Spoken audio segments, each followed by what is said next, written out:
সবার আগে বলি, যারা বিদ্যার্থী এখানে বিদ্যার্জনের প্রশ্ন নিয়ে এসেছিলে তাদের বলি, যতদিন বাবা মার ছত্রছায়ায় থাকি আমরা ততদিন খেলাধুলা ভালো লাগে। খেলাধুলা করাটা খারাপ নয়, বা অগোছালো চলা তাতেও কোনো অসুবিধা নেই যতদিন ওই ছায়াটা আছে, বাবা মার ছায়া। কিন্তু বাবা মায়ের ছায়া চিরকাল থাকবে না, ওই গাছের পাতা ঝরে, শেষে কিন্তু ন্যাড়া গাছের তলায় আমাকেই সেই প্রখর রোদ্রে দাঁড়াতে হবে। তাই এই যে ছায়ার তলে থাকতে থাকতে যেটা তুমি আহরণ করে নেবে জীবনে, সেটা দিয়েই তোমার পরবর্তী জীবনে চলতে হবে, তোমাকে পালন করতে হবে, তোমার পরিবারকে পালন করতে হবে। তাই তুমি এই সময় শিখে নাও কিছু। যে কোনো জিনিস শেখা যায়, গান শেখা যায়, নাচ শেখা যায়, ছবি আঁকা শেখা যায়, যে কোনো জিনিস আহরণ করে সেই জ্ঞানকে নিয়ে তা থেকে জীবন নির্বাহ করা যায়।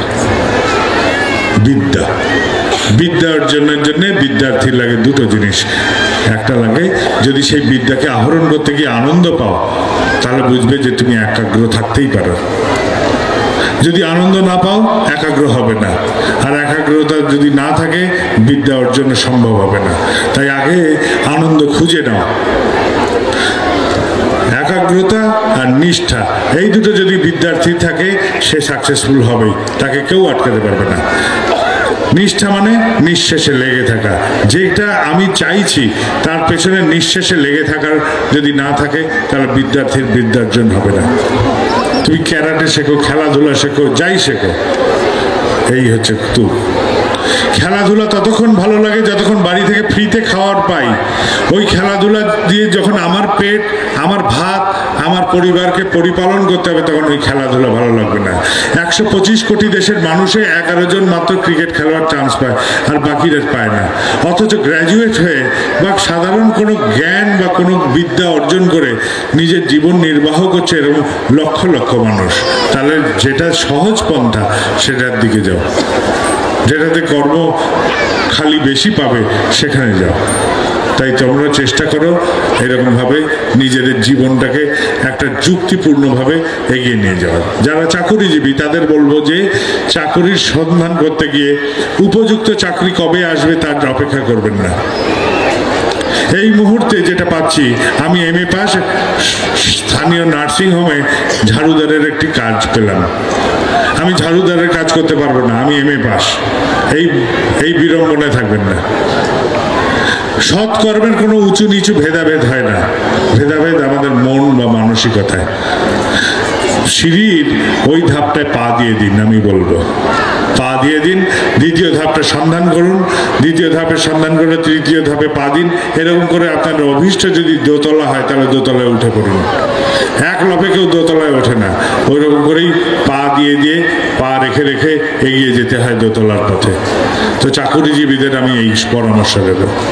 যারা ব্যবসায়ী তাদের আমি বলবো ঠাকুরের ব্যবসার নীতিটা ভালো করে বুঝুন আগে। ঠাকুরের ব্যবসার পঞ্চনীতি কি সেটা কেন্দ্র মন্দিরগুলো থেকে জানতে পারেন, স্থানীয় কর্মীদের থেকে জানতে পারেন, যারা এই বিষয় চর্চা করেন এমন গুরু ভাইদের থেকে জানতে পারেন। যদি সেখানেও না পান কাউকে, স্বস্তি সেবক বলে স্বস্তি বাহিনীর মুখপত্র শ্রী বরদার আশীর্বাদে দেওঘর থেকে বেরোয়, সেখান থেকে আপনারা দেখে নিতে পারেন ব্যবসার পঞ্চনীতি কি, আর সেটাকে পালন করে চলেন। যা ইনভেস্ট করবেন, যা আপনি নিয়োগ করবেন, তার 2% যদি রিটার্ন না আসে তাহলে বুঝবেন ব্যবসার পঞ্চনীতি পালনে কোথাও ত্রুটি হচ্ছে। যদি ত্রুটি হয় তদ্দণ্ডে বুঝবেন যে পাত্রে ফুটো হয়েছে, জল ঢালে জল বেরিয়ে যাবে। আগে নিরাকরণ দরকার, কোথায় ত্রুটি হয়েছে এটা আগে অনুসন্ধান করা দরকার। প্রায়ই দেখি দেওঘরেও যান, ব্যবসা করতে গিয়ে সমস্ত নষ্ট করলেন, পৈতৃক বাড়ি বন্ধক চলে গেল, যেটুকু জমি সম্বল যা কিছু ছিল সব রসাতলে দিয়ে ফেললো, সব এলোমেলো করে ফেললো, ঋণগ্রস্ত হয়ে সমাজের হেয়ের প্রাপ্ত হয়ে গেল। পরিবার পরিজন বড় লজ্জায় তার পথে ঘাটে চলাফেরা করে। এইরকম অবস্থার কারণ কি? যে সে নিরাকরণ করতে চেষ্টা করেনি, যে 2% যখন রিটার্ন আসেনি। আমি সেই জায়গায় হলে বলবো যে ব্যবসা থামাও, আগে বোঝো কোথায় তোমার ত্রুটি হয়েছে, সেই ত্রুটিটাকে অনুসন্ধান করে সেটাকে আগে ঠিক করো, সেটাকে আগে মেরামত করো। যদি সেই কদিন দরকার হয় কারুর আন্ডারে চাকরি করে নাও, অন্য কোনো কার্যক্রম করো, কিন্তু অযথা টাকা ঢেলে ওই জলের স্রোত ফুটো দিয়ে যাতে বেরিয়ে যায় ওরকম ব্যবস্থা করো না। যারা পিতা মাতারা এসেছিলেন সন্তানের বিবাহের প্রশ্ন নিয়ে, তাদের বলি মেয়েকে বলেন শৃঙ্গার শিখতে। শৃঙ্গার মানে শুধু সাজসজ্জা নয়, চলা ফেরা, আদব কায়দা, নিজেকে উপস্থাপনা করা পরিস্থিতির সাথে। এই যে এই প্রক্রিয়াগুলো মেয়েদের শেখানো। ছেলেদের শেখান তুমি কর্মে যুক্ত হও, কর্ম দিয়েই তোমার পরিচয়, ছেলেদের আর অন্য কোনো পরিচয় নেই। তুমি কিরকম মানুষ, তোমার কর্ম দিয়েই তোমার পরিচয়। আর তারপরে আত্মীয় স্বজন, হিতৈষীজন, স্বজাতির মানুষ, তাদের সবাইকে বলবেন ঠিক উপযুক্ত বৈবাহিক সম্পর্ক এসে যাবে, সম্বন্ধ এসে যাবে, উতলা হতে হবে না। যারা অসুস্থ তাদের বলি আগেই বড় বড় কিছু চিন্তা না করে ছোট থেকে চিন্তা করেন। সৎ, দক্ষ, শুভানুধ্যায়ী চিকিৎসকের সন্ধান করেন। তারা কি বলছেন আগে বোঝার চেষ্টা করেন। ম্যাড্রাস যেতে হবে, দিল্লি যেতে হবে, কলকাতায় ওইখানে ওই বড় ডাক্তার আছেন ওখানে যেতে হবে, এইসব আগ্রহ বাগ্রহ আগেই যাবেন না। একটি সাধারণ গল্প বলি। আমার ছোট ভাই আছে বিঙ্কি, তার দপ্তরে কাজ করে একটি ছেলে সহযোগিতা করে। তার পুত্রের এমন এক রোগ হলো, বাচ্চা ছেলে 7-8 বছরের, সে পড়ে পড়ে যায়, সে উঠতে পারছে না, দাঁড়াতে পারছে না। জল জ্যান্ত 7-8 বছরের ছেলে এরকম হয়েছে। তো আমাকে যেই বললো, আমি ওইখানেই ওই দপ্তরে একটি ছেলেকে বললাম, দেখতো দেখি ইন্টারনেট খুলে দেখতো, ও যা যা বলছে সেগুলো টেপ। এই রোগের কি বিষয় বলছে বলতো। যে রোগটা নির্ণীত হলো কম্পিউটার থেকে, নেট থেকে যেটা বেরোলো, সেই রোগের চিকিৎসা অ্যালোপ্যাথি মতে নেই। তাহলে শুধু শুধু চিকিৎসা হচ্ছিল অ্যালোপ্যাথি মতে, অ্যালোপ্যাথিতে ওর কোনো চিকিৎসা নেই। আমার এক অত্যন্ত শহীদ শিক্ষক মশাই আয়ুর্বেদিক কলেজের, ভুবনেশ্বরে থাকেন, আমি তাকে খবর পাঠালাম, জিজ্ঞেস করলাম আয়ুর্বেদিক মতে এর কোনো চিকিৎসা আছে? উনি সাথে সাথে আমাকে উপচার জানিয়ে পাঠালেন।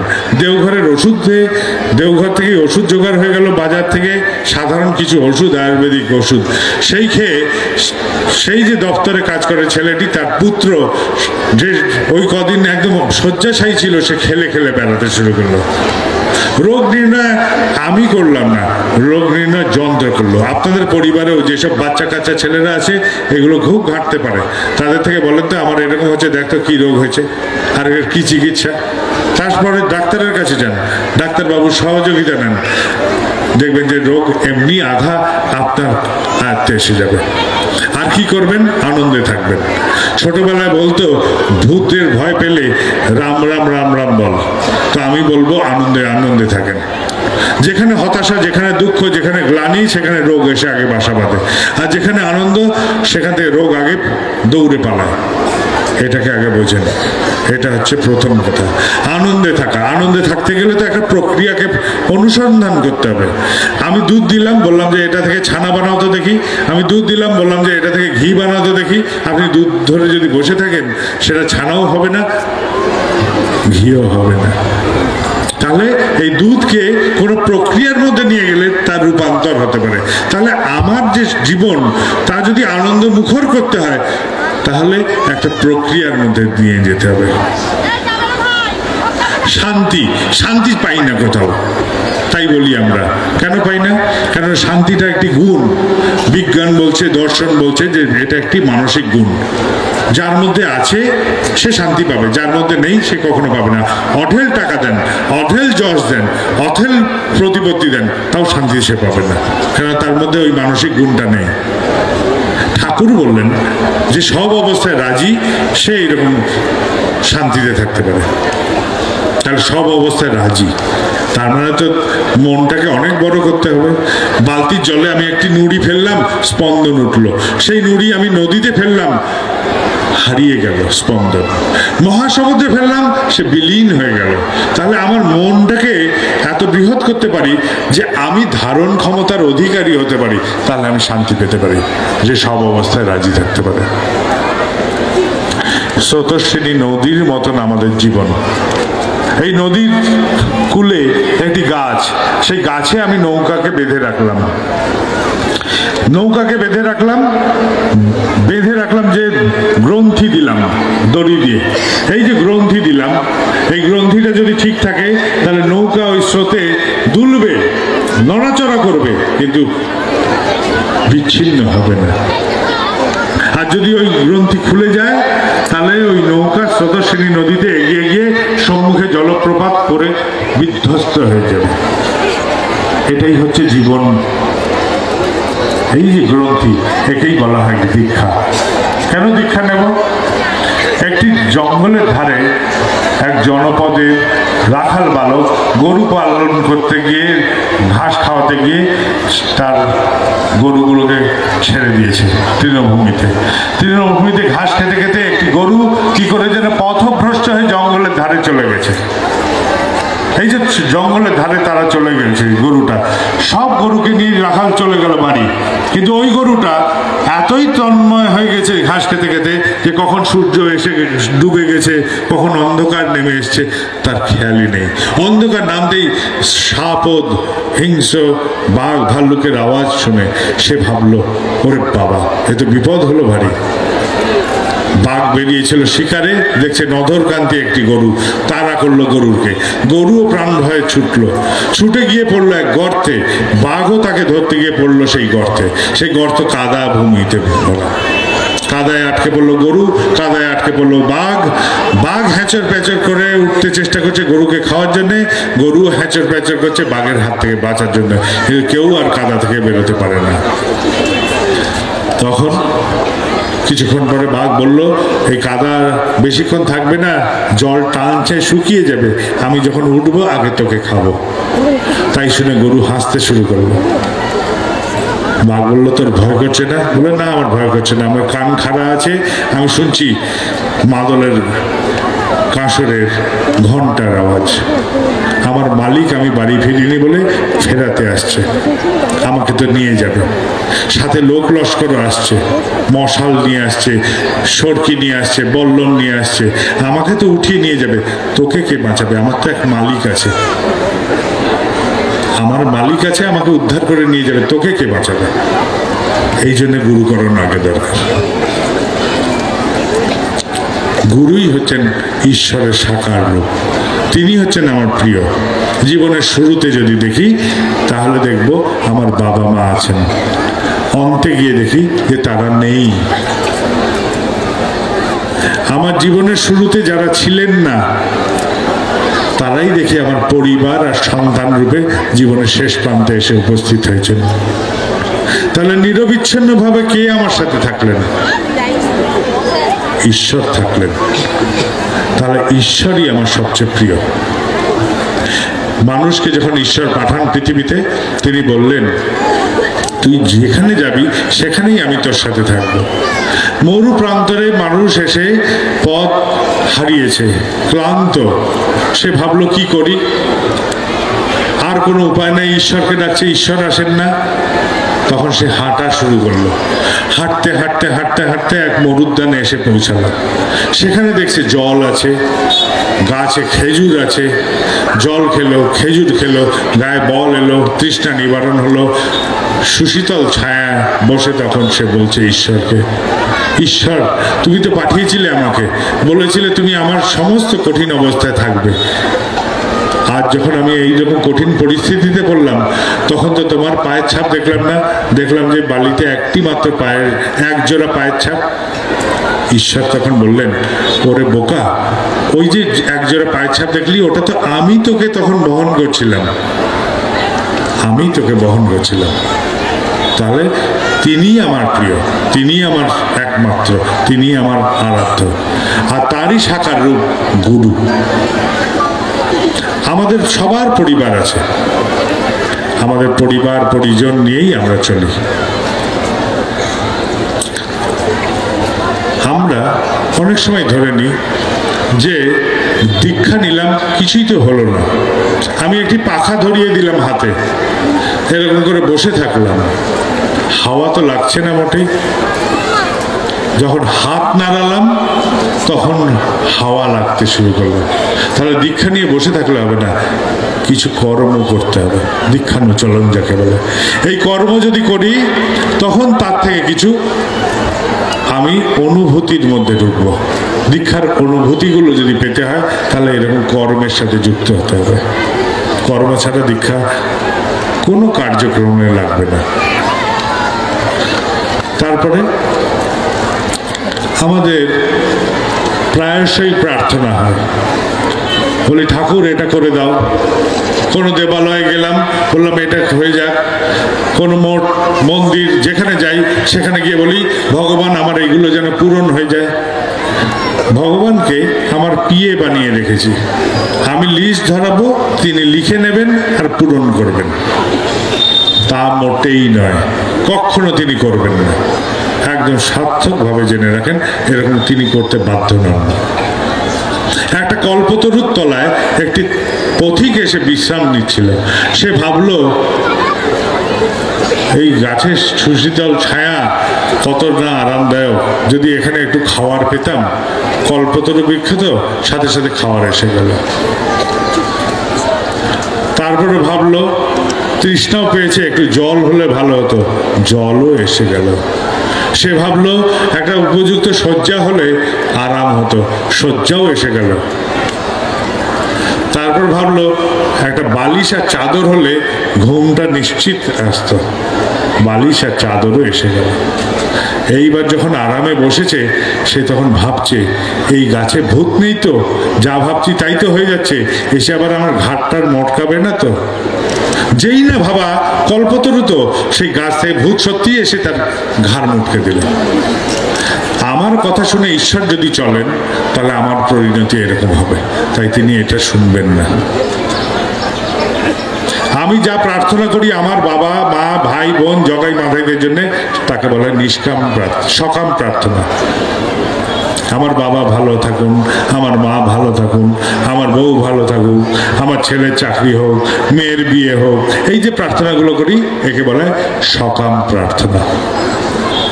আর আমার অন্যের জন্য যখন চাই, যার সাথে আমার রক্ত সম্পর্ক নেই, স্বার্থ সম্পর্ক নেই, তাদের জন্য যখন আমি প্রার্থনা জানাই তাকে বলা হয় নিষ্কাম প্রার্থনা। ওই দাদাটির ভাই ভালো হোক, ওই মাটির ভালো হোক, ওই ভাইটির ভালো হোক, ওই বোনটির ভালো হোক, এই যে আমি প্রার্থনা জানাচ্ছি এটাকে বলে নিষ্কাম প্রার্থনা। ঈশ্বর সবসময় এই নিষ্কাম প্রার্থনা গ্রহণ করবেন, ওই সকাম প্রার্থনা নয়। এটাই তিনি করবেন, এটাই তিনি করতে পারেন। তাহলে নিষ্কাম প্রার্থনা জানানোর জন্য আমার পরিবারের বাইরে এমন কাউকে দরকার যে আমার হয়ে প্রার্থনা করতে পারে। যুক্তি তো তাই বলছে যে আমার বাইরে, পরিবারের বাইরে কাউকে লোক দরকার যে আমার পরিবারের জন্য আমার জন্য প্রার্থনা জানাতে পারে। তাহলে তাদের সাথে সম্পর্ক রাখতে হবে। কি করে সম্পর্ক রাখি? আমার কাছে কোনো প্রিয় বস্তু যদি থাকে তবে তাকে দিলে সেই সম্পর্ক অমলিন থাকবে।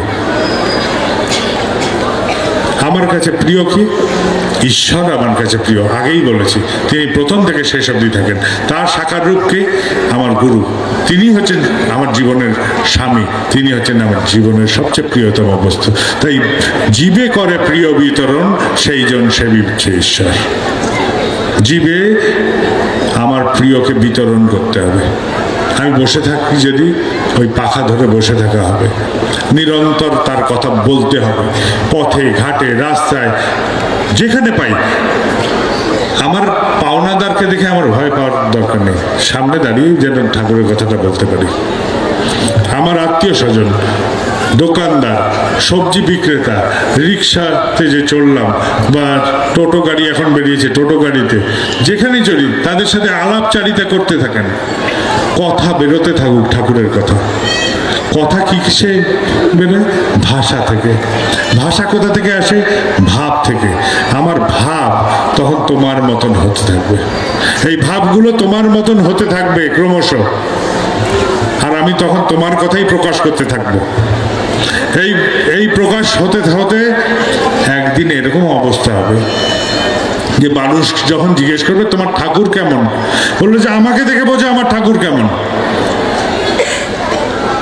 আমি কেন বলতে যাবো আমার ঠাকুর কেমন? আমাকে দেখে বোঝো আমার ঠাকুর কেমন। আমার চলা দেখে বোঝো, আমার কথা বলা দেখে বোঝো, আমার ভঙ্গি দেখে বোঝো, আমাকে দেখে অনুভব করো আমার ঠাকুর কেমন, তবে সার্থকতা। এটাই হচ্ছে কায়দা। আগে নিজের প্রিয়কে নিজের আওতায় নিয়ে এসে প্রকাশ করেন। অন্যায্য আচরণ পেলাম, অন্যায্য আমি করে দিতে পারি। খারাপ কথা শুনলাম, খারাপ কথা বলে দিতে পারি। কিন্তু অন্যায্য আচরণ পেলে আমার ঠাকুর এই জায়গাটা কি করতেন সেটা বোঝেন আগে, সেই আচরণটা করার চেষ্টা করেন। সহজ হবে না, বুদ্ধি খাটাতে হবে। ভাই অনেক হয়ে গেছে, অনেকভাবে করতে পারি। যে যেই মুহূর্তে আমাকে করতে থাকবে, অন্যায্য আচরণ করবে, আমি অন্যায্য করব, এটাই স্বাভাবিক। কেননা এটাই শিখে এসছি ছোটবেলা থেকে। ইটের বদলে পাটকেল মার, এটাই শিখে এসছি। তাই কিন্তু ঠাকুরকে যখন ধরেছি তখন আমার আচরণ আমার ঠাকুরের মতন করতে হবে, বুদ্ধি করে। এখন অন্যায্য আচরণ পেলাম, আমার ঠাকুর এই আচরণ পেলে কি করতেন, তাই আমি করব। আমি ঠাকুরকে প্রকাশ করব। তুমি করতে পারোনি, তোমার খাকতি, কিন্তু আমি তো করতে পারি। মূর্খতা তাই, ওই ফটোর মধ্যে ঠাকুর আছেন, ওই সিংহাসনে ঠাকুর আছেন, ওই বাড়িতে ঠাকুর আছেন, ওই দেবালয়ে ঠাকুর আছেন, ওই মানুষের মধ্যে ঠাকুর আছেন, এইটাকে খুঁজে যে দেখে সে হচ্ছে অজ্ঞানী। আর জ্ঞানী সেই যে বলে আমার মধ্যে ঠাকুর আছেন। এটাই হচ্ছে জ্ঞানের কথা, আমার মধ্যে ঠাকুর আছেন। মন্থন করলে যেরকম ননির উত্থান হয়, সেরকম আমিও জাগিয়ে তুলবো তোমাকে, আমার ভেতর থেকে তোমাকে প্রকাশ ঘটাবো। আমি যেরকম ভাবি, ভাবার খাকতি আছে, সেটা আমারই খাকতি। এরকম করে নিরন্তর প্রকাশ যদি করতে থাকি, তাহলে মানুষ একদিন বলবে যে না, এই মানুষটা ঠাকুরেরই মানুষ, এর চলা বলা করা সমস্তটা ঠাকুরের মতো, এর ভাবনা চিন্তা সমস্ত কিছু, তবেই আমার চলা ঠিক। যা আমি ঠাকুরকে বুঝি সেই রকম আচরণে অভ্যাস করতে থাকি, বুদ্ধি করে করতে করতে একদিন সেটা সংস্কারে পরিণত হয়। এই যে বুদ্ধি করে ঠাকুর কিরকম বলছেন সেটাকে বুঝে নিয়ে চলার চেষ্টা করি, এটাই ঠাকুরত্ব জাগা। আর এই ঠাকুরত্ব না জাগলে কেউ তোমার কেন্দ্র নয়, ঠাকুরও নয়।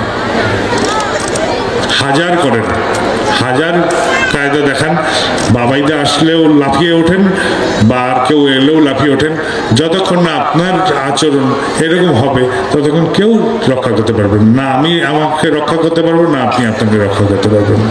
এটাই হচ্ছে সহজতম কথা, এটাকে বোঝেন। আরেকটা কথা, এক পরিবারে আমরা থাকি, পরিবারের সকল সদস্য তার তার মতন করে বাঁচি। বাপ কোমরে হাত বোলালে জিজ্ঞেস করার কেউ নেই, মায়ের হাতে ঝোল রান্না করতে গেলে ছ্যাঁকা খেললো, তেলের ছ্যাঁকা, জিজ্ঞেস করারও কেউ নেই। সন্তান তাদের মতন থাকে, নেশা করে আসে ছেলে, মেয়ে দেরিতে বাড়ি ফেরে। এক বাড়িতেই এক পরিবার এরকম সুন্দরভাবে থাকি, সব বিচ্ছিন্ন দ্বীপের মতো, কেউ কারণ নয়, আমি আমার ইচ্ছাতে আমি চলবো। বিচ্ছিন্ন বিচ্ছিন্ন দ্বীপ, এই যে বিচ্ছিন্ন দ্বীপের মতন এক বাসগৃহে বসবাস করি আমরা।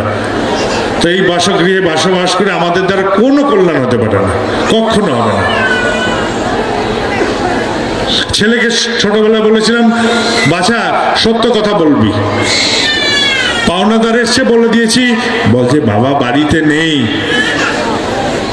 মা বলেছে বাবা গুরুজন, কথা শুনে চলতে হয়। রাতের বেলা দেখেছি মাই ঝগড়া শুরু করেছে, বাবার সাথে কোনো একটা বিতণ্ডা শুরু করেছে।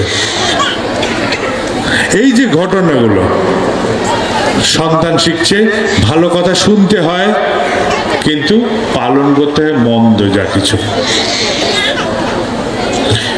কষ্ট করে তাকে পড়াতে গিয়ে দেখলাম অমানুষ হয়ে গেছে। প্রথমে স্কুলে গিয়ে গালাগাল শিখলো, একটু বড় হলো নেশাও শিখে চলে এলো। রাত জেগে মায়েরা ক্যাঁথা পাল্টেছে, চোখে ঘুমে ঢুলে এসছে, জেগে তখন দুধ খাওয়াচ্ছে সন্তানকে। সেই সন্তান আজ এই পরিণতি দিচ্ছে। এই তো সংসারের চিত্র। আমি বলি একটা সহজ উপায়, নিত্য রাত্রে সবাই একসাথে ভোজন করেন, ভোজন করে উঠে যাবেন না, হাতটাকে শোকাতে দেন আর গল্প করেন, সারাদিনের সমস্ত গল্প উজাড় করেন, যার কাছে যা আছে সব সদস্যরা। ভোরের প্রার্থনা চেষ্টা করেন সবাই একসাথে উঠতে, উঠে একসাথে ভোরের প্রার্থনা করো। দেখবেন তখন জিজ্ঞেস করবে তোমার হাতে কি হলো, ছেলে বলবে ওষুধ লাগিয়েছ, মেয়ে এসে হয়তো ওষুধ লাগিয়ে দেবে। আমি যখন বলবো যে বাপকে জিজ্ঞেস করবে স্ত্রী যে তোমার কোমরে কিছু চোট খেয়েছো, মেয়ে জিজ্ঞেস করবে ওষুধ লাগানো হয়েছে, ছেলে এসে মালিশ করে দেবে। এরকম হতে পারে। আর আরেকটা উপায়, গৃহস্বামী নিজেকে না বানিয়ে গুরুকে বানিয়ে দেন। আমার গৃহের স্বামী আমার ঠাকুর, আমি নই রে বাবা। আমার অনেক চাল বেচাল ভুল ভাল হয়, ভ্রান্তি হয়, আমাকে দেখে বিভ্রান্ত হোস না। তোর জীবন চল না এই আমার ঠাকুরকে দেখে চল। তুই এনার মতন হয়ে ওঠ, এনার বলারগুলোর মতন আয়ত্ত কর, তাহলে পরিবারটা রক্ষা পাবে। ওই যে ছেলেগুলো এই ভ্রান্তি শিখেছে, সত্য কথা বলবে পাওনাদার এলে যখন আমি বলে দিয়েছি যে বল যে বাবা বাড়িতে নেই, এই কথাটা শুনে সে ভেবেছে যে ভালো কথাটা শুনতে হয়, পালন করতে হয় মন্দ। সেই জন্যে আমি যতই শিক্ষা দিতে যাই, যতই যা কিছু করি, ও মৌমাছি না হয় গুয়ে মাছি হয়ে গেছে। সমাজের আবর্জনাগুলোই সে টেনে এনেছে। রক্ষা পাওয়ার জন্য এটাই একমাত্র কৌশল। দেখবে যে পরিবার দানা বাঁধছে। এই পরিবার যদি দানা বাঁধে, ঠাকুর বলছেন মত মাথাতে একটি হয়ে দুটো লিখো এষ্ট নেশায় চলে যদি দক্ষ তালে রূপ বেঁকে তাই ভর্দনীয়। তাহলে এইরকম একটা পরিবার সমাজের কোনো কল্যাণ করবে। তখন পাশের বাড়ির ছেলে নেশা করলে আমি বুক চিতিয়ে বলবো, বাচ্চাদের কেন নেশা করছিস? তোর বাবা ভ্যান চালিয়ে তোকে মানুষ করছে আর তুই এরকম করে নষ্ট করছিস নিজেকে। সমাজের দরকার আছে, কেননা সমাজও একটা মা, গর্ভধারিণী মা যেরকম সমাজও একটি মা। আমি সবচেয়ে ভালো স্কুলে দিলেও আমার ছেলে যে ভালো হবে তার কোনো মানে নেই, কেননা ওই সমাজ থেকেই সে যা কিছু শেখার একটা অংশ শিখে আসে। সমাজকে ঠিক করবে। আমরা যদি ঠিক না করি, যদি জিজ্ঞেস করি বাংলাদেশের 10 জন মনীষীর নাম বলো, বিবেকানন্দ, নেতাজি সুভাষচন্দ্র, রবীন্দ্রনাথ, এরকম করে আওড়াতে গেলে দেখা যাবে সব অতীত দিনের মানুষের কথা বলছে। তাহলে বর্তমানে কই? আমাদের সংসার কি এমন অবস্থায় পৌঁছেছে যে সমাজকে দেখানোর মতন, পথ দেখানোর মতন মানুষ খুঁজে পাই না? যাকে বলতে পারি এই তো কেউ কেটে মানুষ, এ তো সমাজকে আলোকিত করছে। সব অতীত দিনের কথা বলি আমরা। বঙ্গভূমির 10 জন কৃতি মানুষের কথা বলুন তো দেখি, সব অতীত দিনের। বর্তমানে কই? সেই মাগুলো কি আলাদা কিছু খেত যা আমরা খাই না? সেই বাবাগুলো কি আলাদা কিছু খাওয়া দাওয়া করতো যা আমাদের সংসারে আমরা বাপেরা খাই না? মোটেই তা না। আমাদের চলার ছকে কিছু ভুল হয়, সেই ভুলগুলো আমি যেটা মনে করি তাই বললাম আপনাদের। ভেবে দেখবেন কথাগুলো যদি যুক্তিগ্রাহ্য হয়। আমি যে কথাগুলো বললাম আমার বিশ্বাসের থেকে বললাম, আমি এরকম করে চিন্তা করি। আমি এরকম করে যদি ভগবান পেতাম, যিনি যাকে ধরলে সব হয়ে যাবে, আমি তাকে ধরতাম না। সেই ভগবানকে ধরতাম যে আমাকে কায়দা, চলার কায়দা দেখিয়ে দিত। সেই ভগবান যে হাত তুলে বলতো যে তোর, আমি বলতাম ছেলের চাকরি হয়ে যাবে, ছুমন্তর হয়ে যায়। মেয়ের বিয়ে ঠিক করে দাও, ছুমন্তর হয়ে যায়। মা অসুস্থ, ঠিক করে দাও, ছুমন্তর হয়ে যাক। এইরকম যদি কোনো ভগবান পেতাম, আমি তাকে ছেড়ে দিয়ে পালাতাম আগে। কেন? তুমি যেদিন চলে যাবে, তুমি যেদিন মারা যাবে, তুমি যেদিন দেহ রাখবে, সেদিন আমি কার কাছে যাব? আমি তো যেটুকু চলাফেরা জানতাম তাও তো তুমি ভুলিয়ে দিয়েছো এসব ছুমন্তর করে করে। আমি সেই গুরুকে ধরতাম যে গুরু আমাকে কাদায় পড়ে গেলে বলতো যে এইভাবে কাদা থেকে বেরোতে হয়, জানিস? জলে পড়ে গেলে এরকম করে হাত পা নাড়িয়ে সাঁতার কেটে উঠতে হয় ডাঙায়, জানিস? আমি সেই গুরুকে ধরতাম যে আমাকে চলার কায়দা দেখিয়ে দেয়। ভগবানের ক্ষমতা অসীম, এ কথা সত্য, কিন্তু এই জগতে এলে তাকেও কর্ম করতে হবে, আমাকেও তাই। কর্ম ছাড়া এই জগতে নিষ্কার নেই। রামচন্দ্র এসছেন, তার বউকে নিয়ে কেউ চলে গেছে, তাকে উদ্ধার করার জন্য সেতু বন্ধন করতে হয়েছে। সেতু বন্ধন করে পৌঁছে গিয়ে তীর ধনুক দিয়ে যুদ্ধ করে পরাজিত করে রাবণকে বউকে উদ্ধার করতে হয়েছে। যদি ভগবানই হবেন তাহলে নিজেকে আশীর্বাদ করলেন না কেন? সেতু বন্ধন হয়ে যা, রাবণ মরে যা, আমি ভগবান, আমি নিজেকেই আশীর্বাদ করছি, হতেই তো পারত। তাহলে তো কার্যক্রম হলো না। তাহলে এই জগতে এলে স্বয়ং ভগবানকেও কর্ম করতে হবে, কেন এটাই বিধি, এটাই নিয়ম এই জগতের। এই বিধি আছে বলেই তাকে বিধাতা বলি আমরা। তাহলে স্বয়ং ভগবান যখন এখানে আসেন, তাকে যখন কর্ম করতে হয়, আমরা তো দুপে মানুষ মাত্র, আমাদেরও করতে হবে, কর্মকে বাদ দেবেন না। আর আজগুবিতে আস্থা বন্ধ করেন। বাবাইদা এখানে হাত ছুঁয়ে দেবে, ভালো হয়ে যাবে, কাঁচকলা হবে। যদি তাই হতো তাহলে আমার ছেলেদের ডাক্তার লাগতো না, আমি ছুঁয়ে ছুঁয়ে দিতাম, আমার ছেলেগুলোর মাথায় হাত, সুস্থ হয়ে যেত। বাবাইদা একটা কলম ছুঁয়ে দিলে মঙ্গল হয়ে যাবে, কাঁচকলা হবে। যদি তাই হতো আমি আমার ছেলেগুলোর আগে কলম ছুঁয়ে দিতাম, যে পড়াশোনা করতে হতো না, নিজেরাই পাশ করে যেত আমার কলম ছোঁয়ানোর থেকে। এইসব আজগুবিতে কোনো আস্থা রাখবেন না। এইসব আজগুবিতে যারা আস্থা রাখবে তারা জাহান্নামেই যাবে। যেটা যুক্তিপূর্ণ নয়, যে কথা ঠিক নয়, সেই কথাকে বর্জন করে চলেন। এই যুক্তিহীন কথাগুলোকে কিছুতেই বিশ্বাস করবেন না। ভগবান এতে নেই। ভগবান হচ্ছে সবলদের ওখানে, আর সবল মানুষের জন্যই ধর্মস্থান, দুর্বলের জন্য ধর্মের জায়গা না, এটা সবল মানুষের জায়গা। হৃদয় সবল করতে হবে, কারণ সর্বপ্রথম আমাদের দুর্বলতার বিরুদ্ধে যুদ্ধ করতে হবে। আমরা প্রতি মুহূর্তে দুর্বল হই, প্রতি মুহূর্তে ভাবি আমাদের কেউ এসে রক্ষা করবে, কেউ রক্ষা করবে না। তিনি পন্থা বলবেন, কর্ম আমাকে করতে হবে। বিশ্বাস করেন কথাগুলো। আমি এইভাবে চিন্তা করি, আমার ঈশ্বরের জগৎ এই, আমার ঈশ্বর চিন্তা এই। আমি আপনাদের কাছে বললাম, যদি কথাগুলো যুক্তিপূর্ণ মনে হয় গ্রহণ করবেন, যদি মনে হয় এতে যুক্তি তেমন তীব্র নয়, বর্জন করতে পারেন। আমি উঠবো, দীক্ষা দিতে যাব, আপনারা অযথা হইচই করবেন না, এখন দীক্ষা দেওয়ার সহযোগিতা করবেন। যদি কেউ প্রণামী দিতে চান, এখানে প্রণামীর বাক্স রাখা আছে, সেখানে দিতে পারেন। যারা উদ্যোক্তা তারা এই প্রণামীগুলো, এই কার্যক্রমে যেসব কেন্দ্র মন্দিরগুলো সাহায্য করলো, সেই সব কেন্দ্র মন্দিরে ঠাকুরের কাজে ব্যবহার করবেন। আর একটা কথা শেষে বলে রাখি, এই যে মঞ্চ দেখার সুবিধার জন্য, এই সমস্ত সিংহাসনের মতন চেয়ার টেয়ার দেওয়া আছে, কোনো কার্যকারণে হবে। আমাকে মাটিতে বসিয়ে দিলেও এই কথা বসবো, ওইখানে রাস্তার ধারে বসিয়ে দেন, ওখানেও এই একই কথা বেরোবে। এইগুলো দেখে বিভ্রান্ত হবেন না। আমি কিন্তু দুপে একটি সাধারণ মানুষ মাত্র, একদম সাধারণ একটি নাংলা মানুষ।